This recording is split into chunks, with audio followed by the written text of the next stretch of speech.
بالله من الشيطان الرجيم.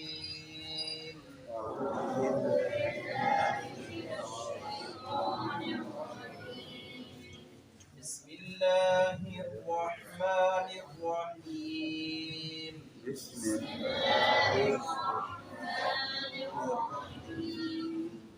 قال فبعزتك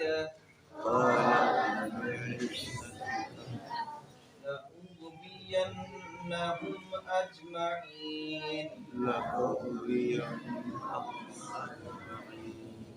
إلا عبادك منهم المخلصين.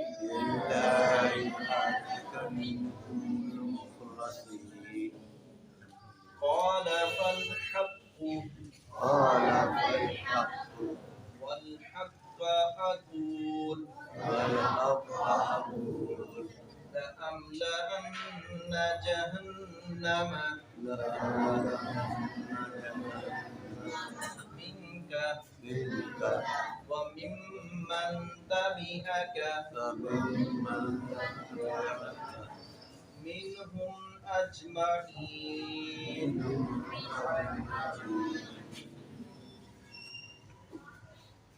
اولیاء الرحمن کے مقابلہ میں اولیاء الشیطان ہے، یعنی رحمان کے دوست اور شیطان کے دوست.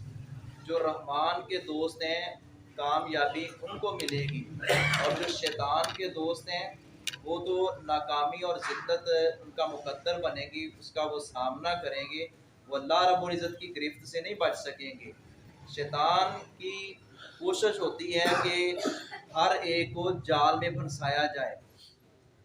جو اس نے جال لگا رکھا ہے گمراہ کرنے کے لیے، وہ کوشش کرتا رہتا ہے کہ مسجد میں نہیں آنے دیتا. اگر مسجد میں ہم آ جائیں، اللہ تعالیٰ کی توفیق سے آتے ہیں، تو پھر اس کی کوشش ہوتی ہے کہ نماز کے اندر وسوسے، ادھر ادھر کے خیالات، اور پھر نماز کے اندر دور تک کھو جانا، اپنے آپ کو پتہ ہی نہ ہونا، خبر ہی نہ ہونا. میں نے انسان ہے، انسان بھول جاتا ہے، لیکن اگر ہماری یہ روٹین ہی ایسی ہو، ہم نے سلام پھیر لیا ہے اور نماز مکمل ہو گئی ہے، تو بندہ تردد میں رہے، اور ہر دوسری تیسری نماز کے بعد یہ ہو، پھر یہ بھی نہ پتا ہو کہ قاری صاحب نے آج کون سی صورت اس کی تلاوت کی ہے. ہمیں اتنی خبر ہونی چاہیے.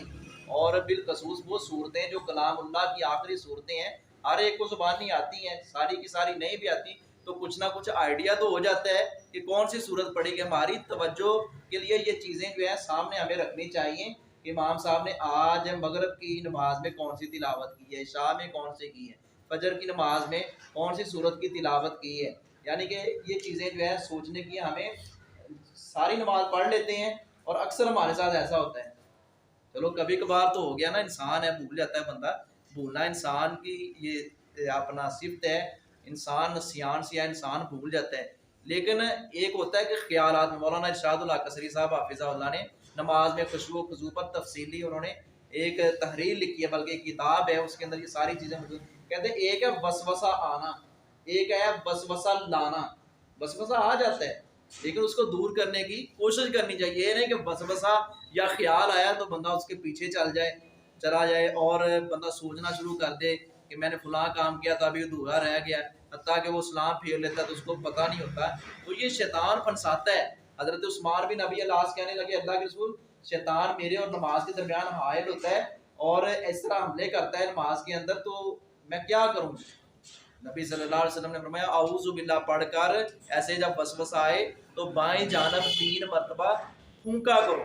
اور پھونکنے کا انداز بھی کیسے، جیسے ایک تھوکنے کا انداز ہوتا ہے، تھوکنا نہیں ہے لیکن اس کو دھتکارنے کے لیے اس طرح کرنا ہے، اور تاکہ شیطان کے جو وسوسے. حضرت عثمان کہتے ہیں میں نے ایسا کیا تو اللہ رب العزت نے میرا وسوسہ دور کر دیا، شیطان سے میری نماز کو بچا لیا.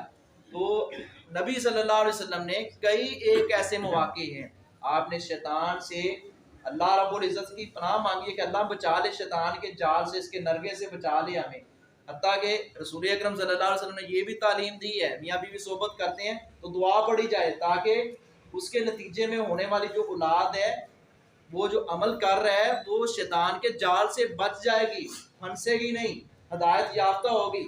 یہ وہ چیزیں ہیں، یہ وہ رہنما اصول ہیں جو رسول اکرم صلی اللہ علیہ وسلم نے بیان فرمائے، جن کو ہم اختیار نہیں کرتے، پھر کہتے ہیں بچے فرما بردار نہیں۔ اور پھر اسی طرح نبی کریم صلی اللہ علیہ وسلم چھوٹے چھوٹے نواسے حضرت حسن حضرت حسین رضی اللہ تعالیٰ عنہما، ان کو یہ کلمات پڑھ کر دم کرتے تھے۔ یہ نہیں کہ بس ٹھیک ہے کوئی نظر لگ گئی ہے تو تب ہی دم کرنا ہے، یا کوئی ایسا مسئلہ بن گیا، روزانہ کی بنیاد پر ہم یہ معمول بنائیں۔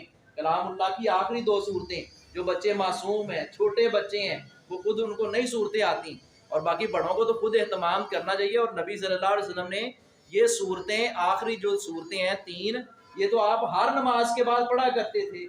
فجر اور مغرب کے بعد یہ تینوں صورتیں 3 بار، اور باقی نمازوں کے بعد ایک بار آپ پڑھا کرتے تھے۔ آخری 2 صورتیں بالخصوص جنہیں معوذتین کہا جاتا ہے، شیطان سے بچنے کے لیے، تو نبی صلی اللہ علیہ وسلم ایسے آپ نے کئی ایک طریقے، کل بھی میں نے عرض کیا تھا، اس طرح کا کوئی برا خیال آئے، بری سوچ آئے، کوئی غلط کام ہوتا دیکھیں، جیسے ہے کہ برائی کو روکنے کے ایک درجات ہیں، تو اس کے ساتھ ساتھ ہم اعوذ باللہ لا حول ولا قوت الا باللہ، کہ اللہ تیری توفیق سے ہم بچیں گے، ہمارے اندر یہ سخت نہیں ہے، اللہ تو ہمیں بچا لے۔ شیطان سے بچنے، شیطان کی کوشش ہے کہ یہ سارے میرے جال میں آ جائیں، اور شیطان نے کہا ہے کہ میں لوگوں کو پھنساؤں گا جال کے اندر۔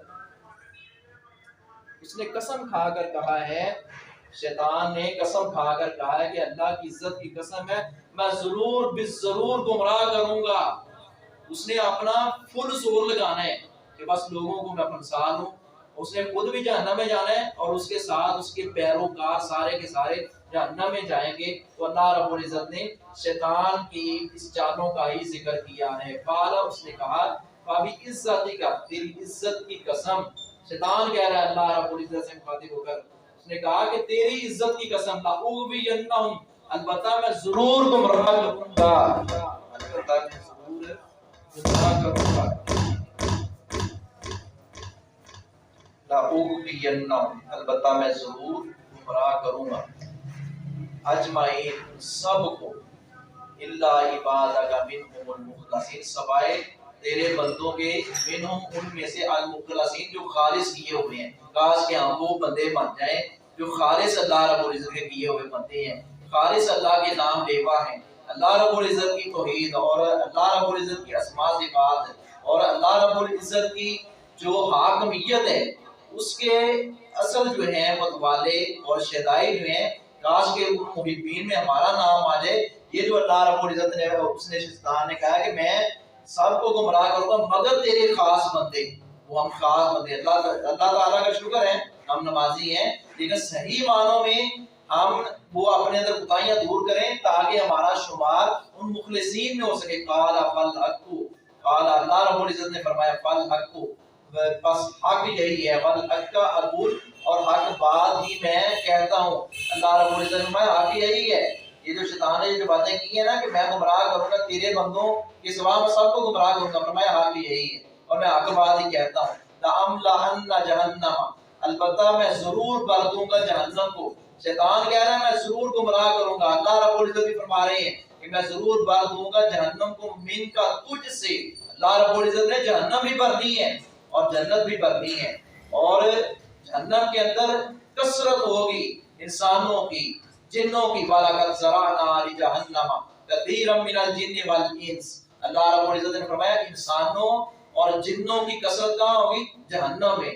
اس لیے ہم یہ بچ جائیں، اللہ رب العزت سے دعا کرتے رہیں، ڈرتے رہیں۔ پچھلے دنوں ایک روایت آئی تھی اسی صورت کے تناظر میں غالباً، کہ نبی کریم صلی اللہ علیہ وسلم نے مرض الموت کے ایام اس شخص سے مخاطب ہو کر کہا تھا کہ تو اپنے آپ کو کیسے پا رہا ہے، آخری وقت ہے، نزع کا عالم طاری ہے، آپ نے کیا کیفیت محسوس کرتا ہے؟ اس نے کہا جی میں اللہ کے غضب سے ڈرتا بھی بہت ہوں اور اللہ رب العزت کی رحمت سے پر امید بھی ہوں۔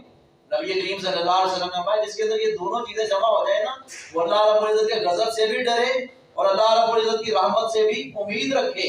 آپ نے فرمایا جس چیز کی وہ امید رکھتا ہے اللہ اس کو عطا کرتا ہے، اور جس چیز سے وہ ڈر رہا ہے، تڑترا رہا ہے، اللہ اسے بچا لیتا ہے۔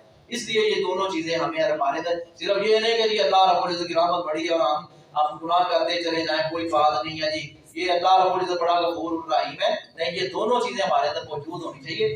میں ضرور بھروں گا جہنم کو، من کا، تجھ سے، وَمِمَّنْ، تابعہ کا، اور ان سے جو تیری پیروی کریں گے، تابعہ کا تیری پیروی کریں گے، منہم ان میں سے اجمعین سب سے، اللہ رب العزت ہمیں جہنم کی آگ سے